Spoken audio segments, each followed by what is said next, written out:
Hi. I'm Mark Peikert, the editor-in-chief of Backstage magazine. Thank you so much for coming out tonight.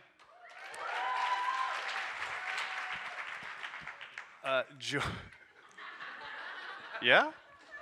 Get comfortable. Absolutely. Joining Today's me. been such a nightmare. I threw my back out this morning.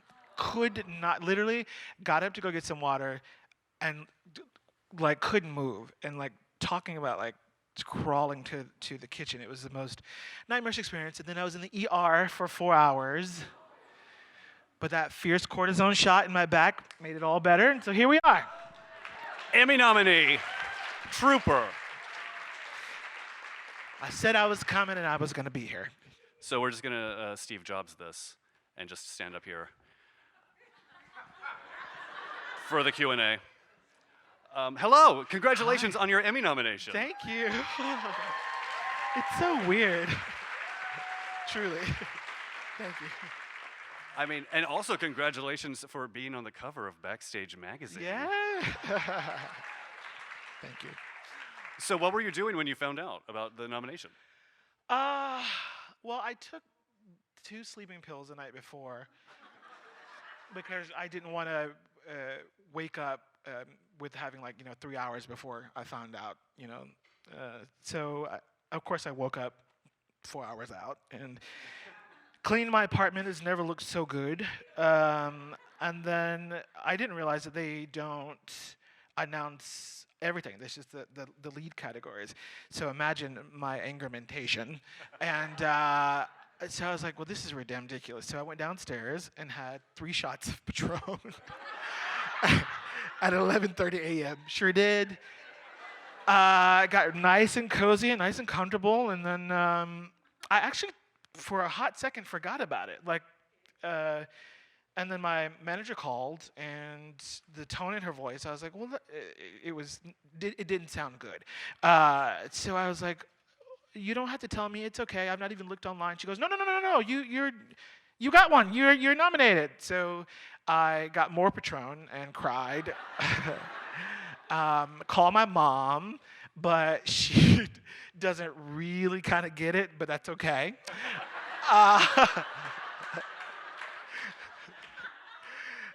It's all the same to them singing at church or being on Broadway. It's the same thing. It doesn't matter. So that's what I was doing. Well, I mean, sleeping pills and day drinking, that's so Hollywood of you. Well, I had to do something to take off the edge. And all of this came about because of 30 Rock, because you made Tina Fey laugh. So I'm told. And she doesn't laugh much. She's a tough cookie. I actually almost didn't go to the audition for 30 Rock. It was for an under 5, and I got to 30 Rockefeller Plaza, to go to the audition, and didn't know how to get up to the floor. Had never been. Didn't know you had to go through security and get a badge or whatever. So I literally wandered around 30 Rock for about 20 minutes. And I was like, oh, surely even if I show up, they're not going to give it to me because they're going to think I'm being, flippant about being on time. And so I subsequently walked out of the building and I saw a former castmate of mine go in and go to the security desk. And to this day, she has no idea that she's the reason I have a career. I should probably tell her. Yeah, so there you have it. So and I read that you will often not go to auditions if you can't connect with the material. This is true. I read that in Backstage. Who doesn't love money? But I just feel like there's so much, how to articulate it? It takes so much energy to do what we do, and I don't want to waste anyone's time. Somebody spent a long time writing something. Someone spent a very long time composing some music, and I don't want to participate energetically in something that is not yielding optimal returns. So you did 4 episodes of 30 Rock. Yeah. And then, unbeknownst to you, Tina Fey was writing her new series, Unbreakable Kimmy Schmidt, and writing a character named Tituss, Yeah. who's an actor in New York. Yeah. And what was your reaction when you found out? I thought it was a joke. My manager sent me a screenshot of the breakdown because I 2009, that was the Guys and Dolls closed, and that was the last show that I did on Broadway. And I told my agents, I was like, unless it's a TV show, don't send me out for anything because I need to do something different. And so, you know, when you get real specific about what you want to do, most of the time it means not working. It's true. You know, chorus people work all the time because they're not specific. It's true. And so I got this screenshot. She said, when was the last time you spoke to Tina Fey? And I said, about a year or so ago. She goes, did she mention anything about you working on another project with her? And I was like, no, Tina doesn't really call me to talk about projects.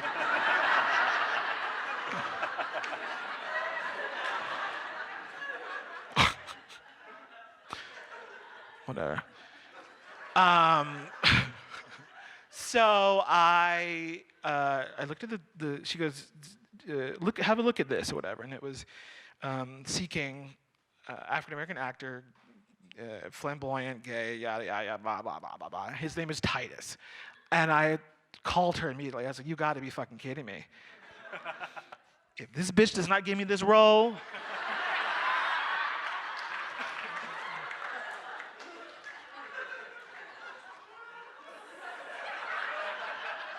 That's not what I said. I'm convinced Tina has ears everywhere because she knows things about my life. That this is the other thing that was so strange. There's so many things in that show up in the series that I've never spoken to her about ever. Like, I lived in Harlem. I was in a basement apartment. I was not working. It was just all these things.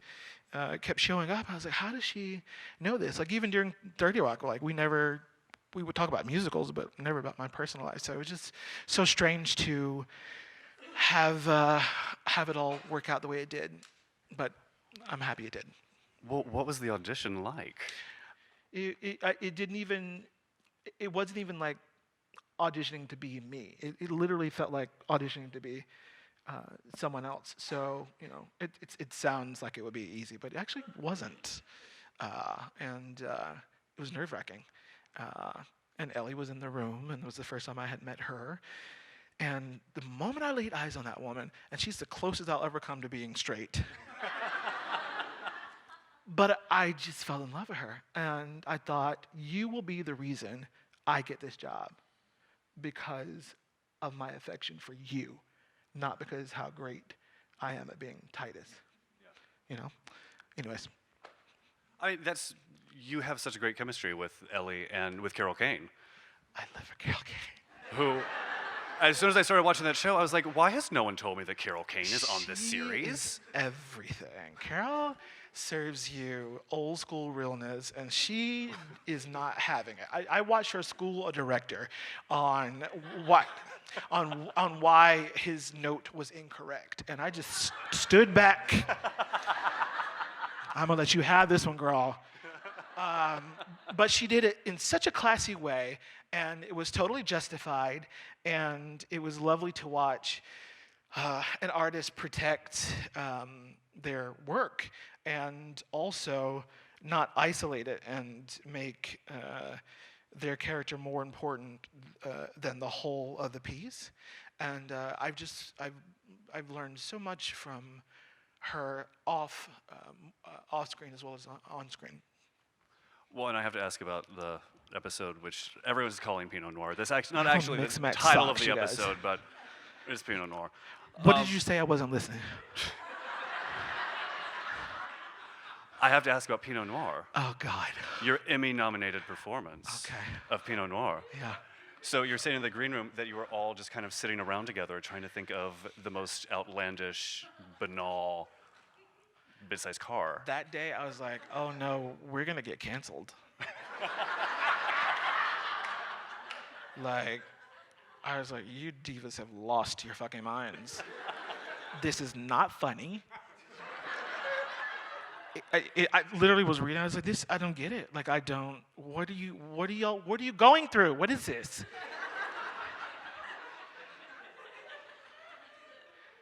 And we shot in like 50 damn different locations, and they put me in everything imaginable, and was just literally like just firing off the most random words. And at one point, I looked at Tina. I was like, "Are we sure?"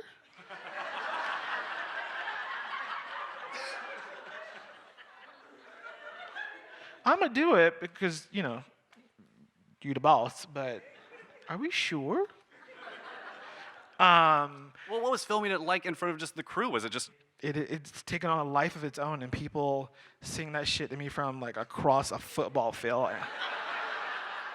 Living their fullest. It's so fun to watch people be so committed and like really like they feel such an obligation to deliver the best performance of that random ass song, and I love it. Like the people who do it have this strange look in their eyes, and I just stand back and like, go for it, get it. I love it. This is great. How long did it take before people started singing it at you? Probably like a couple days. It's really strange, this Netflix model, because I literally overnight became a known person or whatever, and it was I'm used to theater celebrity, because that's not real celebrity. That's like 34th Street to like 52nd Street.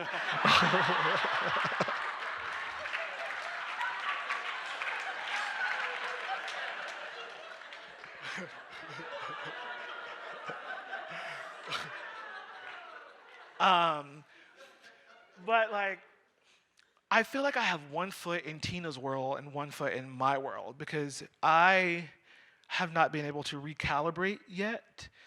This whole thing feels not for real. And I literally walked out of my door the day that it dropped, and I was on my way to the 99-cent store to get me some paper towel.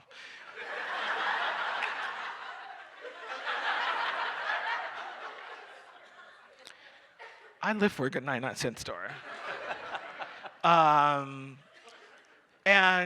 there are these people who were sitting on my stoop, two young guys, whatever, which drives me crazy. But it's Harlem, and wherever people hang their hats, it's their home.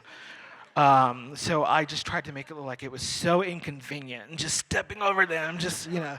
And as I walked away, I heard the one guy go, "Oh my God, that's that dude from Unbreakable Kimmy Schmidt," and it sent chills up my spine, because I looked a mess. I was hungover because we had a big old party the night before to celebrate the release or whatever. What do you call it? Drop? Release? How do you? What's it called when it's on the internet? Premiere. But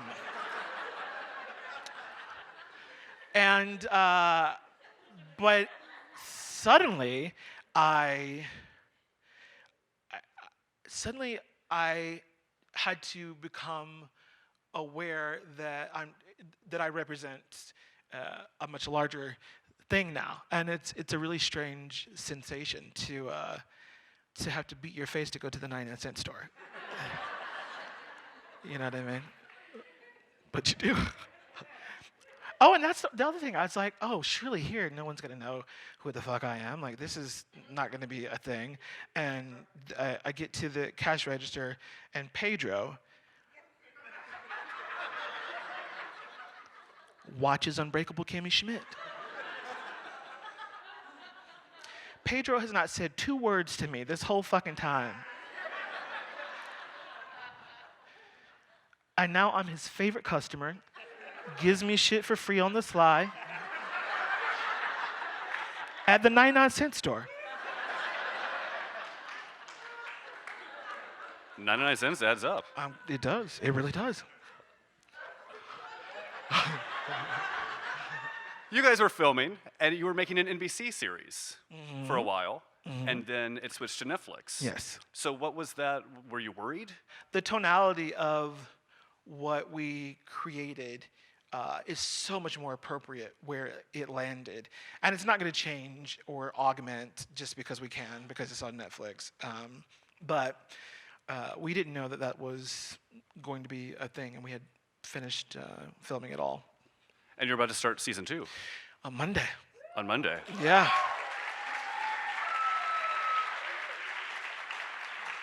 Are you back aside? Are you ready? I'm nervous. Yeah? Yeah. I read episode 1, and it's really funny, but Tituss is in the middle of explaining what he's running away from. So it's not the sparkly, eccentric Tituss of season 1 yet. It'll get there. It's much more grounded and a little less flowery, and so it's going to be interesting to. It's still going to be the Tituss that you all came to know and love, but I'm a little nervous. I mean, but I guess that's a good thing, right? Yeah. Yeah. Was he there waiting for you to just slip back into, or did it take you a beat? That's a good question. Yes and no. Tituss is kind of a sad character. He's not had any of the success that he's wanted. He can't find a relationship. He has not had a career, and his every attempt at furthering that goes horribly awry. And I don't like to live in it for too long because it reminds me of my earlier days in New York City. And while it of course has shaped me, but those are some really dark moments when you don't know where the rent is going to come from. And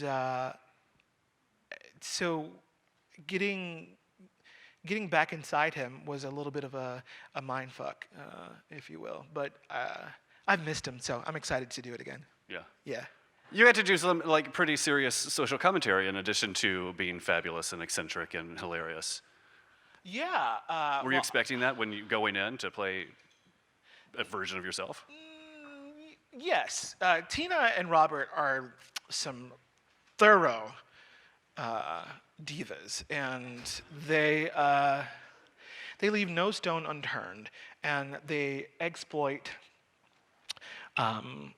societal norms and societal deviance in the best way, and sort of how to articulate it. They spin stereotypes very cleverly, so you don't even really realize it's happened until it's over.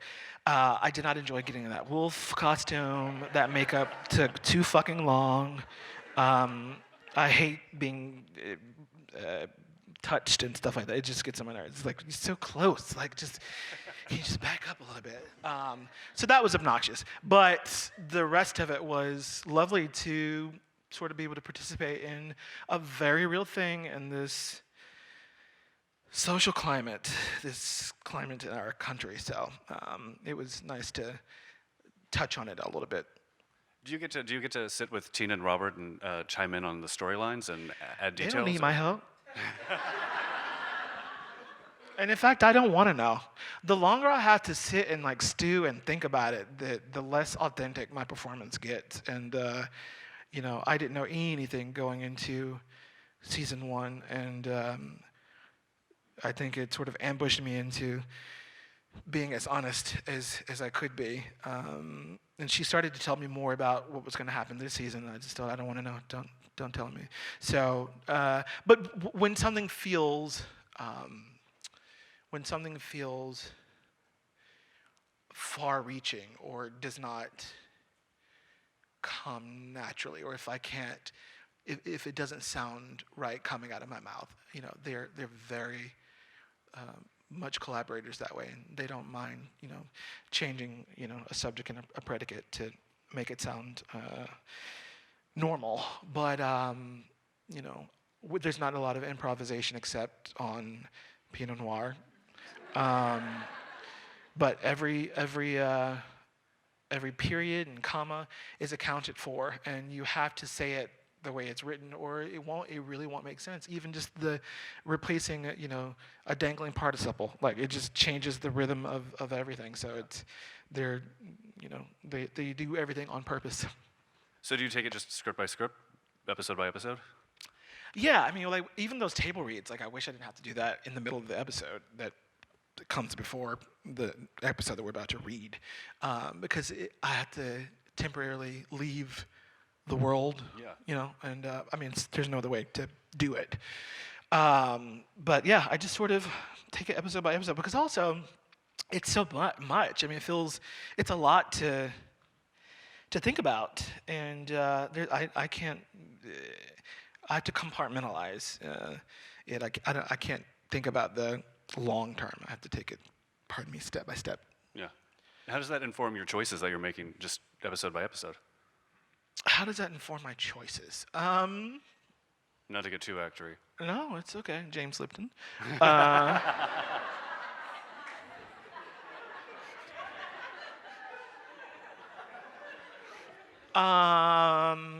don't know. I don't know. I never took an acting class. I feel like communication is the same whether you are cooking for someone, or if you're singing, or if you're writing a song, or if you're writing a play, or if you're ordering from McDonald's. It is you get the need on your mind, and you go from there. And I just have to follow the trail of what it is that he needs, and that sort of guides me and assists me in making the choices that I make. Yeah. Well, you've never taken an acting class. Have you taken a singing class? Well, I have a degree in music. That's what my degree's in. So yes. You took a few. I took a lot. Actually, I was supposed to be. I was going to school for music education, and the first day of my practicum, I was like, "Fuck this! I am not finna babysit your children. I would be in jail, like in the for real way." And I marched my black ass over to the advisor's office, and I said, how many credits does it take for me to graduate with a general music degree? And she goes, congratulations, you just graduated. So that's what I did. I don't even know what your question was. I don't remember. Well, it doesn't matter. We have 5 minutes left, so if I may, can I do the SAG Foundation lightning round of questions? Yeah, go for it. Are you ready? I don't know what you're talking about, but yeah. All right. I've just made it up this week, so. Oh, okay, good. Yeah. Great. How did you get your SAG-AFTRA card? I did a commercial for Olive Garden. I made $125,000 off that commercial. And not one penny of it has been saved. Blew straight through that. I'm the worst. How did you get your equity card? Disney World. I worked at Disney World in a show called The Festival of the Lion King, which has absolutely nothing to do with the Lion King.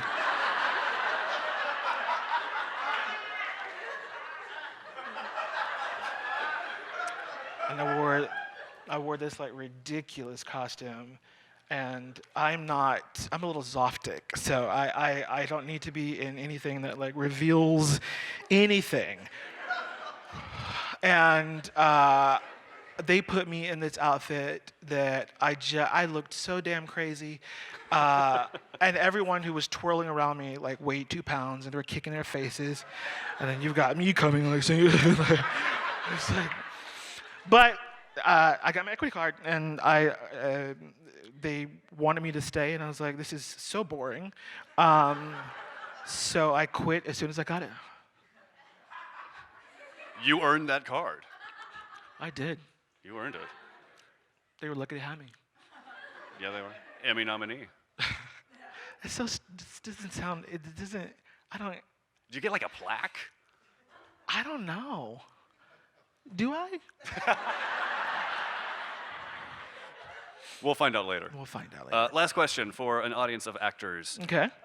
What advice would you give your younger self? Oh.